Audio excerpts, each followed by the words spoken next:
Hello students. आज की class में हम डिस्कस करेंगे 2022-23 का जो 2 मार्क्स क्वेश्चंस आ रहे हैं उनको हम डिस्कस करेंगे। डिफाइन एनाटॉमी एंड फिजियोलॉजी, ये हम पहले भी डिस्कस कर चुके हैं। It is a study of structures of body and how those structure relate with each other. Physiology क्या है? It is a study of normal function of the body. It explain how various systems in the body function together. Second question पूछा जाएगा, right the name of 2 transmitter. हम कई neuro transmitter पढ़ चुके हैं, adrenaline, serotonin, dopamine, acetyl Colin. तो उनमें से कोई एक दो न्यूरो ट्रांसमीटर के नाम आप लिख सकते हैं, एस्टाइल कोलिन और एड्रेनालिन, ये मोस्ट इंपॉर्टेंट है। Identify blood group known as universal donor, ये भी हम पहले प्रीवियस पेपर में डिस्कस कर चुके हैं कि blood group O negative universal donor होता है, क्योंकि इसमें कोई तरह के एंटीजन प्रेजेंट नहीं होते हैं, ना RH एंटीजन होते हैं, ना A और ना ही B एंटीजन होते हैं। फोर्थ क्वेश्चन है, what do you mean by RH factor? RH factor also known as rhesus factor, क्योंकि ये रीसस मंकी में देखा गया था सबसे पहले, इसलिए इसको रीसस फैक्टर कहा जाता है। It is also an antigen protein found on surface of RBC। तो जैसे RBC सरफेस पे A antibody A antigen, B antigen होते हैं, वैसे ही एक और फैक्टर होता है RH फैक्टर, RBC पे होता है। अगर RH फैक्टर RBC पे है तो उसको हम कहते हैं RH पॉजिटिव, और अगर नहीं है RH फैक्टर आपके ब्लड में तो उसको हम कहते हैं RH negative. If your RBC have RH protein, you are RH positive. If your RBC lack RH antigen, you are RH negative. ठीक है, तो सिंपल सा है, RH factor is an antigen found on surface of RBC। Define term synapse. Synapse क्या है भाई? Synapse is an junction between 2 neuron और a neuron and effector cell such as muscle cell. तो ये न्यूरॉन और neuron के बीच का junction है। न्यूरॉन या किसी इफेक्टर ऑर्गन, जैसे एक न्यूरॉन आ रहा है मसल्स में, तो मसल्स और न्यूरॉन के बीच में जो जंक्शन होता है उसी को हम साइनेप्स कहते हैं।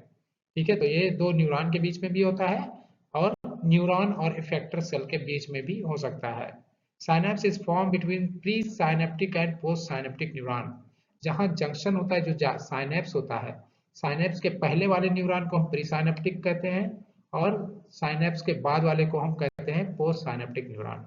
It permit transmission of electrical और केमिकल सिग्नल। तो साइनेप्स के थ्रू क्या होता है भाई? सिग्नल ट्रांसमिट होता है साइनेप्स के थ्रू। तो ये हो गया defined.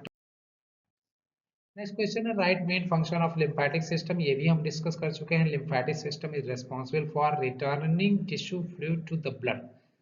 Returning tissue fluid to the blood, इसको हम पूरा लिम्फेटिक सिस्टम में डिस्कस कर चुके हैं कि जो टिश्यू फ्लूइड जो ब्लड कैपिलरीज में नहीं जा पाता है वो हमें लिम्फ कैपिलरीज में भेजा जाता है, उसको, वो टिश्यू फ्लूइड को।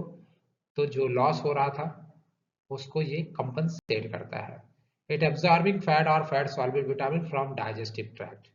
लिम्फेटिक सिस्टम क्या कर रहा है? डाइजेस्टिव ट्रैक्ट से फैट सॉल्युबल विटामिन या फैट सॉल्युबल सब्सटेंसेस को एब्जॉर्ब करता है।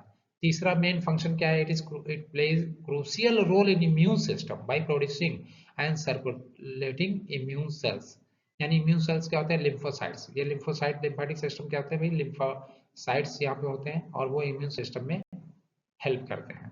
ठीक है, माइक्रोफाजेस एक तरह के होते हैं लिम्फेटिक सिस्टम में, वो इनगल्फ करते हैं, फैगोसाइटोसिस करते हैं।